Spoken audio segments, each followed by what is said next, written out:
सर्वप्रथम सर्वांना श्री स्वामी समर्थ.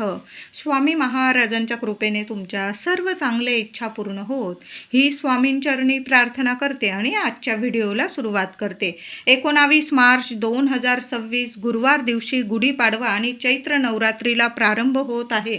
सोन्यासारखा दिवस आहे. महिलांनो, दादांनो, जसं आपण अश्विन नवरात्रीत देवी आईची, आपल्या कुलस्वामिनीची सेवा करतो ना, अगदी तशाच पद्धतीने आपल्याला आपल्या देवी आईची सेवा करायची आहे. तसे तर 4 नवरात्र असतात, 2 गुप्त नवरात्र आणि एक चैत्र नवरात्र, एक अश्विन नवरात्र. आपण जास्त करून यात दोन्ही नवरात्रीत बऱ्याच घरांमध्ये घटस्थापना केली जाते, अखंड दीप प्रज्वलित केला जातो, मंगल कलशाची स्थापना केली जाते.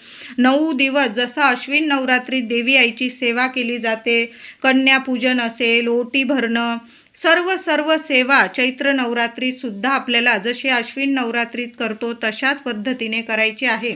आता बऱ्याच घरांमध्ये चैत्र नवरात्रीत घटस्थापना होत नसेल तर तुमची परंपरा महिलांनो, तुम्ही जशी चैत्र नवरात्री साजरी करतात ना तशाच पद्धतीने करायच्या आहे. पण काही गोष्टी आपण कुलदेवीसाठी जरूर कराव्या, म्हणजे आपल्याला इतकं सुख ऐश्वर्य प्रदान करते आणि आपल्या कुलस्वामिनीचा अखंड आशीर्वाद आपल्या संपूर्ण कुटुंबावर, लेकरा बाळांवर कायम राहतो. तिचं कृपा छत्र आपल्याला प्राप्त होत असतं आणि अशा घरात आणि लेकरा बाळांना कधीच प्रगतीला कमी राहत नाही. त्या घरात कुठलाच पितृदोष उरत नाही.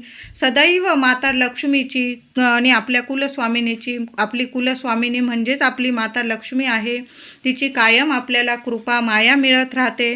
आता देवी आईची माया मिळवून घ्यायची असेल तर मग आपल्याला आपल्या कुलदेवीची सेवा नवरात्रीत तर करायचीच आहे. बऱ्याच लोकांच्या मनात प्रश्न असेल की 19 मार्च रोजी फाल्गुन अमावस्या दिलेली आहे कॅलेंडरमध्ये, मग आपण गुढीपाडवा चैत्र नवरात्री कसं बरं साजरं करायचं? तर महिलांनो, दादांनो, फाल्गुन अमावस्या ही पहाटे 6:53 मिनिटांनी संपणार असल्याने ही अमावस्या सूर्योदय बघितलेली नसल्यामुळे या दिवशीच आपल्याला 19 मार्च 2026 गुरुवार रोजीच आपल्याला गुढीपाडवा साजरा करायचा आहे आणि चैत्र नवरात्रीला पण प्रारंभ याच दिवसापासून होणार आहे. तर हे चैत्र नवरात्रीचे दिवस 19 मार्च ते 27 मार्च असे चैत्र नवरात्रीचे हे 9 दिवस असणार आहे. पहिल्या दिवसापासून शेवटच्या दिवसापर्यंत अतिशय शुभ दिवस आहे.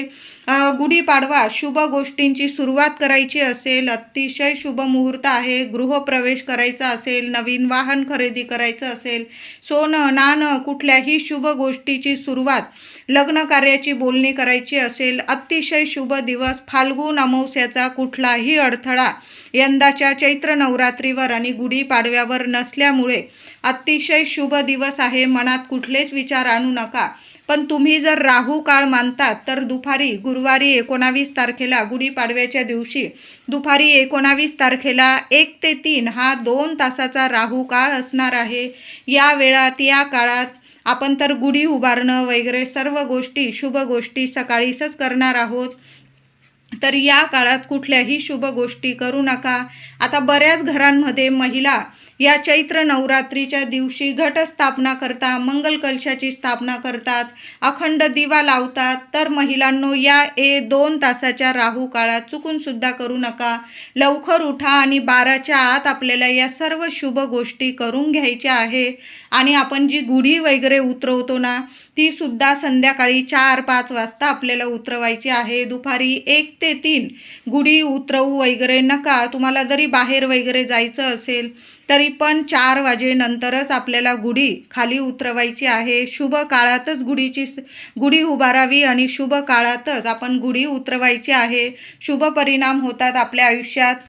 तर चैत्र नवरात्री म्हणजेच गुढीपाडव्याच्या दिवशी प्रत्येकाने तुम्ही घटस्थापना करा किंवा नका करू, आपल्या देवघरात मंगल कलशाची स्थापना अवश्य करायची आहे. देवांच्या उजव्या बाजूला मंगल कलशाची स्थापना करायची असते. छान असा मंगल कलश घ्यायचा आहे, धुवून घ्या स्वच्छ त्यात पाणी भरायचं आहे. 1 रुपयाचं नाणं टाका, एक चांगली सुपारी, छोटी सुपारी तुम्हाला पूजेच्या दुकानात मिळून जाईल, ती सुपारी टाकायची आहे. हळद कुंकू, थोड्याशा अक्षता टाका. तुमच्याकडं जर थोड्याशा दुर्वा असतील तर आवर्जून थोड्याशा दुर्वासुद्धा कलशात टाकायच्या आहे. कलशाच्या मुखाशी 5 वेढे कलाव्याचे जरूर द्यायचे आहे महिलांनो. अवश्य द्या. घरात शुभ गोष्टी घडून येतील. मंगल कलशावर चांगला नारळ घ्यायचा आहे. आधीचा नारळ असेल तुम्ही विसर्जनात टाकलात तरीही चालेल.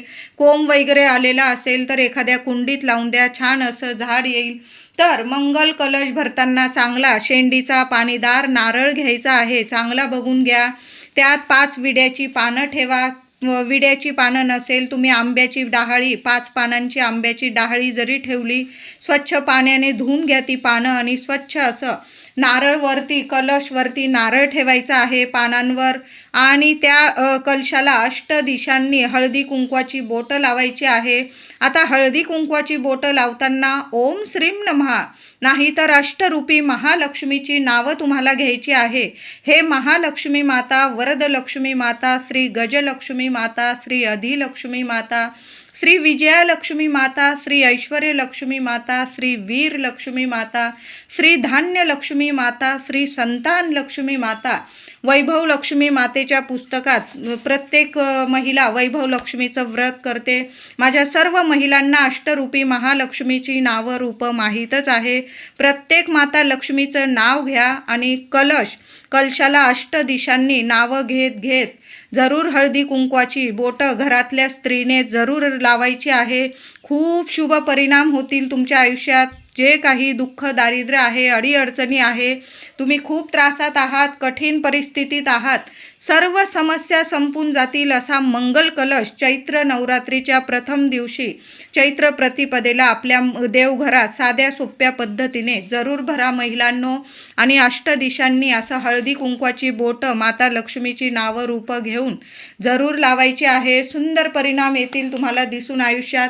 त्याचबरोबर अष्टदल छोटीशी ताटली थोडे तांदूळ ठेवा. तुम्हाला अष्टदल काढता येत असेल तर त्यावर तुम्हाला मंगल कलशाची स्थापना करायची आहे. नाही आलं, मुठभर तांदळाची रास करा. त्या राशीवर हळदी कुंकू अर्पण करा. दोन्ही हाताने कलश घ्यायच्या घरातल्या स्त्रीने आणि त्या म्हणजे तांदळाच्या मुठभर राशीवर तो कलश स्थापना करायची आहे. हळदी कुंकू, वेणी वगैरे फुलं वाहून त्या कलशाची पूजा करा. वस्त्र बनवलेलं असेल कापसाचं, हळदी कुंकू लावून ते वस्त्र घातलं तरीही चालेल. तुम्ही नसेल घालत, एखादी वेणी अर्पण करा. छान नथ वगैरे वस्त्र वगैरे घालून त्या कलशाला तुम्ही सजवू शकतात. अशा साध्या सोप्या पद्धतीने चैत्र प्रतिपदेला म्हणजेच गुढीपाडव्याच्या दिवशी तुम्ही घटस्थापना करा किंवा नका करू, पण साक्षात लक्ष्मी स्वरूप असा मंगल कलश आपल्या देवघरात देवांच्या उजव्या बाजूला जरूर भरायचा आहे. महिलांनो, खूप खूप सुंदर सोन्यासारखे तुम्हाला रिझल्ट दिसून येतील. मुलाबाळांची इतकी प्रगती होईल. तुमच्या घरात अष्टरूपी महालक्ष्मी माता कायम स्थिर स्वरूपात वास्तव्यास राहील. तुमच्या घरात कधीच कशाला कमी पडणार नाही असा मंगल कलश आपल्या देवघरात जरूर भरायचा आहे. सकाळी लवकर उठा. आंघोळीनंतर ही कामं आपल्या घरात झालीच पाहिजे. आपलं मुख्य दार पुसून घ्यायचं आहे आणि छान हळदी कुंकू ओलं करा. मुख्य दारावर सुद्धा हळदी कुंकवाचं स्वस्तिक काढायचं आहे. आजूबाजू 2-2 रेषा द्या. मुख्य उंबरठ्या पुसून घ्यायचा आहे. हळद आणि गोमूत्र एकत्र करा. थोडी चंदनाची पावडर असेल त्यात मिक्स करा. गुलाबजल मिक्स करा. ह्या 3-4 गोष्टी मिक्स करून छान असं उंबरठ्यावर हळदीचं लेपन करायचं आहे. माता लक्ष्मीच्या पावलांची छान पूजा करा. हळदी कुंकू फुलं वाहून 2 फुलं आपल्या उंबरठ्यावर जरूर व्हायची आहे. आणि गुढीपाडव्याच्या दिवशी म्हणजे चैत्र नवरात्रीच्या प्रतिपदेला पहिल्याच दिवशी आपल्या मुख्य उंबरठ्यावर एका मातीच्या पंतीत सकाळी आंघोळीनंतर हा उपाय जरूर करा महिलांनो. मुख्य दाराशी एक दिवा लावायचा आहे. तेलाचा लावा, तुपाचा लावा. त्या दिव्यात 2 लवंग जरूर टाकून द्यायचे आहे. 1 कापराचा तुकडा टाका. यामुळे सुद्धा माता लक्ष्मी खूप प्रसन्न होते. आणि उंबरठ्यावर एका मातीच्या पंतीत तुम्हाला थोडेसे तांदूळ घ्यायचे आहे. त्यावर 5 लवंगा ठेवायच्या आहे. थोडासा दालचिनीचा तुकडा असेल अवश्य ठेवा. 2 कापराच्या वड्या ठेवायच्या आहेत. दिवसभर राहू द्या आणि संध्याकाळी गुढीपाडव्याच्या दिवशी संध्याकाळी त्या वस्तू आपल्या मुख्य उंबरठ्यावर तुम्हाला जाळून टाकायच्या आहे. उंबरठ्याला दोन्ही साईडला हात लावायचे. माता लक्ष्मीला तुमच्या मनातील इच्छा बोला आणि त्या वस्तू जाळायच्या आहे. यामुळे घरातली जी नकारात्मकता असतात, वास्तुदोष असतात, पितृदोष असतात, दुःख दारिद्र्य अडी अडचणी जळून जातात. सर्व ग्रह दोष शांत होतात आणि आपल्याला सुखांची प्राप्ती होते. माता लक्ष्मी आपल्या घरात अखंड वास्तव्यास राहते. लक्ष्मी नारायणांची कृपा होते. घरात पवित्र दैवी वातावरण निर्माण होत असतं. म्हणून या वस्तू उंबरठ्यावर सकाळी ठेवा आणि संध्याकाळी जरूर जाळायचे आहे. चैत्र नवरात्रीला तुम्ही जशी परंपरेनुसार घटस्थापना करत असाल महिलांनो, तशाच पद्धतीने दरवर्षी आपण अश्विन नवरात्रीत करतो. तशाच पद्धतीने तुम्हाला जर पहिल्यांदा चैत्र नवरात्रीत सुद्धा घटस्थापना करायची असेल तर अवश्य करा. सकाळी 12च्या आतच लवकर उठा आणि 12च्या आत आपल्या देवघरासमोर जिथं तुम्ही घटस्थापना करता तिथं छान असा चौरंग पाट मांडून गोमूत्राने जागा स्वच्छ पुसून घ्या आणि छान असं घटस्थापना करायची आहे. आता घटस्थापना करा किंवा नका करू, पण अखंड दिवा चैत्र नवरात्रीत जरूर लावायचा आहे. महिलांनो, लावा. छान अनुभव येता. यामुळे सुद्धा माता लक्ष्मी तर प्रसन्न राहते. आपल्या कुलदेवीची सुद्धा आपल्याला माया भरभरून मिळते. तर नवरात्रीत दिवा जरूर लावाय.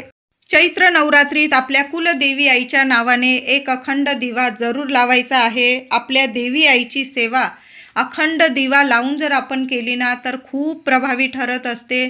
तर अखंड दिवा लावताना देवी आई समोर नमस्कार करायचा आहे. साध्या सोप्या पद्धतीने देवी आईला बोलून घ्यायचं.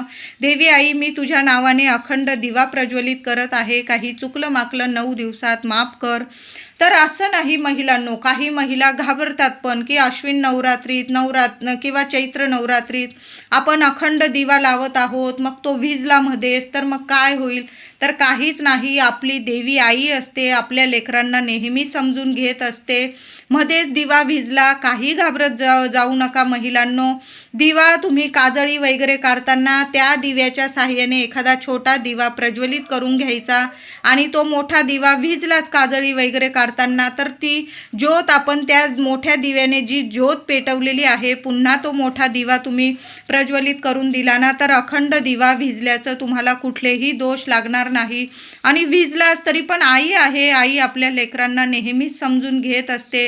आपण तिची सेवा करतो, तिचं नाव घेतो ना, हेच तिच्यासाठी खूप आहे.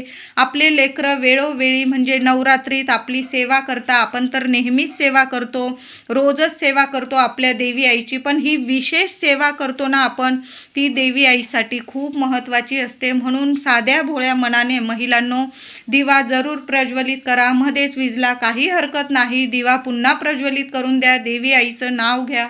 तर अखंड दिवा लावताना तुम्ही दगडाचा दिवा घेऊ शकता, मातीचा घेऊ शकता किंवा पितळाचा तुमचा जो पारंपरिकरित्या दिवा असेल तो घ्यायचा आहे. धुवून पुसून घ्या स्वच्छ. त्यात लांब वात टाकायची आहे. तुम्ही बाजारातून दुकानातून विकत आणली चालेल किंवा तुम्ही स्वतः बनवत असाल. 1.25 हात लांब वात घ्यायची आहे आणि ती वात वळताना दूध पाण्याचा उपयोग करा आणि छान वात वळवून घ्यायची आहे. दिव्यात वात टाका. काही महिला तुपाचा दिवा लावतात, पण नवरात्रीत 9 दिवस तेलाचा दिवा लावला तर अतिशय उत्तम. तेलाचा दिवा लावा किंवा तुपाचा, तुमच्यावर आहे. पण तेलाचा बऱ्याच ठिकाणी तेलाचाच दिवा लावला जातो.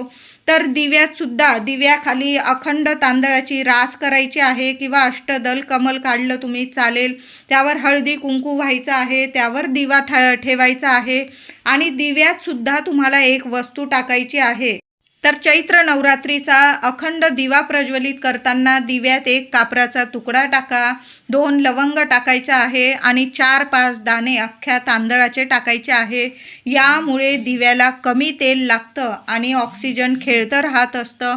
दिवा अशा ठिकाणी ठेवायचा आहे जिथं थोडीशी हवा खेळती राहील. अगदी बंद ठिकाणी जर दिवा ठेवला तर त्या दिव्याला काजळी पण खूप येते आणि दिवासुद्धा तेल खूप घेत असतो. म्हणून अशा ठिकाणी दिवा ठेवायचा आहे. काही वेळा खूप लहान लहान रूम असतात, मग 2च रूममध्ये बरेचसे लोक राहतात. तरी पण महिलांनो प्रयत्न करा की एखाद्या अशा ठिकाणी दिवा ठेवायचा आहे तुम्हाला की जिथं हवा पण खेळती राहील आणि बंदिस्त जागा पण नसेल. अशा ठिकाणी दिवा ठेवण्याचा जरूर प्रयत्न करा आणि दिव्यात या वस्तू टाका. म्हणजे काजळी पण येणार नाही जास्त तुमच्या दिव्याला आणि दिव्या तेल पण कमी घेईल.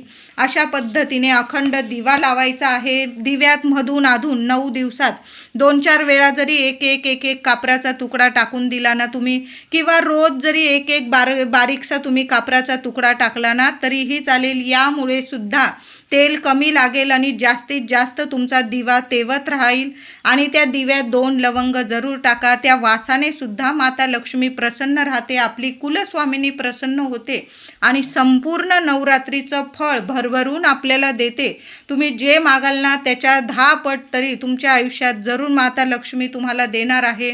अशा साध्या सोप्या पद्धतीने दिवा जरूर लावायचा आहे. चैत्र नवरात्रीत देवी आईला रोज कुंकुमार्चन करा. 11 वेळा करा, 21 वेळा. ओम श्रीम नमः, ओम कुलदेवताय नमः. कुलस्वामिनीला रोज कुंकुमार्चन करायचं आहे. रोज वेणी अर्पण करा.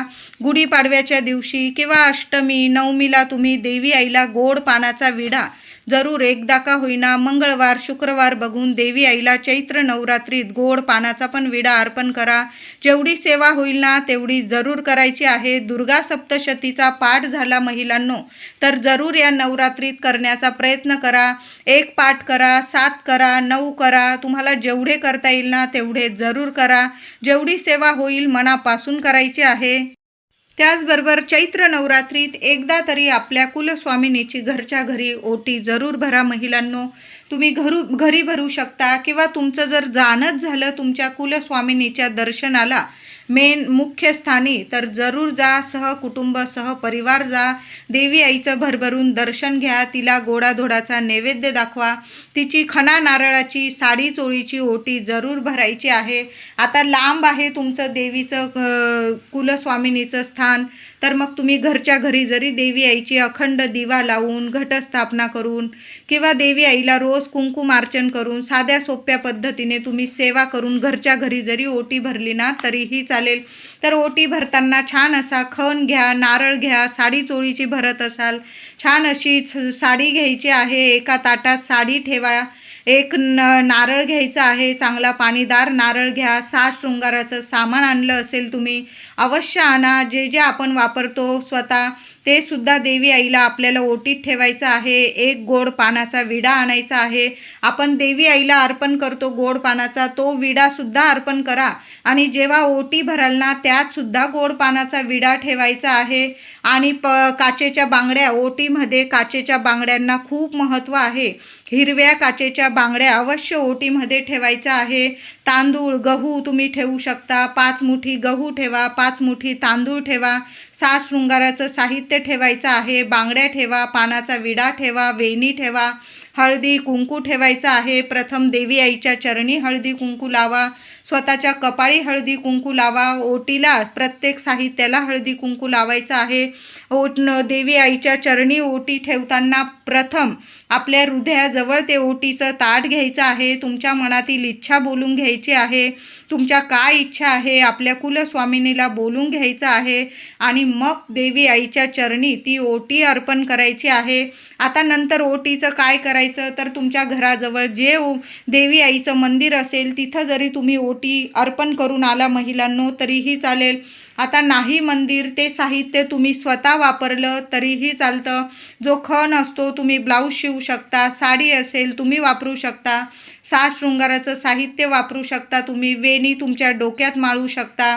जो पानाचा विडा असेल तुम्ही प्रसाद स्वरूप खा. ज्या हिरव्या बांगड्या आहे तुम्ही स्वतः जरी घातल्या तरीही चालेल. किंवा तुमच्या घराजवळ एखादी सवाशीण स्त्री असेल तिला तुम्ही संपूर्ण ओटी देऊ शकता. आता तुम्हाला नसल द्यायची सरळ एखाद्या मंदिरात तुम्ही अर्पण केली देवी आईच्या चरणी तरीही चालेल.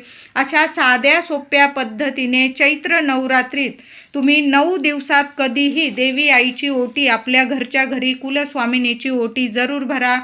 नवरात्रीत गर्भवती महिलांनी देवी आईची ओटी नाही भरली तरीही चालेल. तुम्हाला बाळ झाल्यानंतर बाळ थोडं मोठं झाल्यानंतर तुम्ही अश्विन नवरात्री पुढच्या वर्षी चैत्र नवरात्रीत देवी आईची ओटी भरू शकता. कारण साक्षात देवी आईने तुमची आता ओटी भरलेली आहे. म्हणून बाकी सर्व महिलांनी देवी आईची ओटी भरा. पण गर्भवती महिलांनी पुढील वर्षी नवरात्रीत ओटी भरायची आहे. नवरात्रीच्या पहिल्या दिवशी म्हणजे चैत्र प्रतिपदा गुढीपाडव्याच्या दिवशी गुरुवार आलेला आहे. लक्ष्मी नारायणांना प्रिय असणाऱ्या तुळशीला एक वस्तू अर्पण करायची आहे. महिलांनो आंघोळीनंतर हा उपाय लगेच करा. ही सेवा जरूर करा. उजव्या हाताच्या चिमटीत चिमूटभर हळद घ्यायची आहे. 21 वेळा ओम नमो भगवते वासुदेवाय नमः, ओम नमो भगवते वासुदेवाय नमः मंत्र जपा. किमान 21 वेळा 108 वेळा जपला तर अतिशय उत्तम. शांत चित्ताने बसता येईल तर बसून मंत्र जपा. एवढी जागा नसेल, उभं राहिलात तुम्ही तरीही चालेल. आणि ती चिमूटभर हळद तुळशीच्या मातीत मुळाशी अर्पण करायचं आहे. चमचाभर दूध अर्पण करा. हळदी, कुंकू, फुलं, अक्षता वाहून तुळशी मातेची पूजा करा. प्रदक्षिणा घालता आल्या तर 21 प्रदक्षिणा घाला. नाही तर मंत्र तर जपतच आहोत आपण. तुपाचा दिवा दोन्ही वेळेला गुढीपाडव्याच्या दिवशी आधी गुढी उभी करण्याआधी आपल्या तुळशी मातेजवळ, देवघरात तर दिवा आपण प्रज्वलित करू, त्याचबरोबर तुळशी मातेजवळ सुद्धा एक दिवा लावा आणि मग गुढी उभारायची आहे. सोन्यासारखे अनुभव येतील तुम्हाला. नवरात्री येण्याआधी घरात एक वस्तू आणायची आहे. महिलांनो, जरूर आणा. चैत्र नवरात्री मोठी नवरात्री आहे. माता लक्ष्मीची मूर्ती तुम्हाला स्थापना करायची असेल गुढीपाडव्याच्या शुभ मुहूर्तावर, तर चांदीची बैठ्या स्वरूपात, स्थिर स्वरूपात बसलेली माता लक्ष्मीची मूर्ती जरूर खरेदी करा. श्रीयंत्र हवं असेल तर श्रीयंत्र खरेदी करा. गजलक्ष्मीची जोडी, तुमच्या कुलस्वामिनीचा टाक हवा असेल तर जरूर नवरात्रीच्या आधीच खरेदी करा. आणि तुम्हाला फोटो हवा असेल पंचधातूचे स्वस्तिक मुख्य दरवाजावर लावायला, तर आवर्जून या वस्तू चैत्र नवरात्रीच्या आधीच घरी घेऊन या आणि गुढीपाडव्याच्या चैत्र नवरात्रीच्या शुभ दिनी आपल्या देवघरात जरूर स्थापन करायचं आहे. तुमच्या दाराला कवड्यांचं तोरण, रुद्राक्षाचं तोरण हवं असेल तर आवर्जून खरेदी करा. स्वामी चरित्र सारामृताची पोथी, ग्रंथ जरूर खरेदी करा. बघा, दुसऱ्या दिवशी स्वामींचा प्रकट दिन आलेला आहे. जपमाळ हवी असेल, जपमाळ खरेदी करा. आंब्याची पानं, विड्याची पानं, कडुलिंबाची पानं, नारळ, सुपाऱ्या, हळदी, कुंकू, धने, मुठभर का होईना धने जरूर खरेदी करा. गूळ, लवंग या वस्तू नवरात्रीच्या आधी जरूर खरेदी करा आणि आपल्या देवघरात स्थापना करायची आहे. त्याचबरोबर चैत्र नवरात्री ते चैत्र नवरात्री समाप्तीपर्यंत, म्हणजे गुढीपाडवा ते चैत्र नवरात्री समाप्तीपर्यंत कुणी कितीही मागू द्या, घरातून या वस्तू कुणालाच देऊ नका. दूध असेल, दही, मीठ, हळद, लवंग, वेलची, दालचिनी, नारळ, तुरटी, आंब्याची पानं, विड्याची पानं, कडुलिंबाची पानं, गूळ, धने, पैसे या वस्तू नवरात्रीत कुणालाच देऊ नका. खरंच गरज आहे एखाद्याला, गोळ्या औषधांना मदत केली ठीक आहे, पण स्वतःच्या हाताने पैसे असेल, घरातले धने, गूळ या वस्तू कुणालाच देऊ नका. गुढीसाठी लिंबाचा पाला वगैरे प्रत्येकजण गुढीपाडवा साजरा करतो. आपण स्वतःच तयारी करायची आहे गुढीपाडव्याची. इतरांकडं मागत बसू नका, म्हणजे त्यांना पण ओशाळल्यासारखं होणार नाही, तुम्हाला देणार नाही म्हणून तुम्ही पण नाराज होणार नाही आणि ते पण नाराज होणार नाही. म्हणून स्वतःच्या गुढीसाठी, चैत्र नवरात्रीसाठी स्वतः खरेदी करा. तयारी आधीच करून ठेवा, कुणाकडं माग करायची नाही आहे. आणि महिलांनो, या वस्तू कुणालाच देऊ नका. व्हिडिओ आवडला असेल लाईक करा, शेअर करा.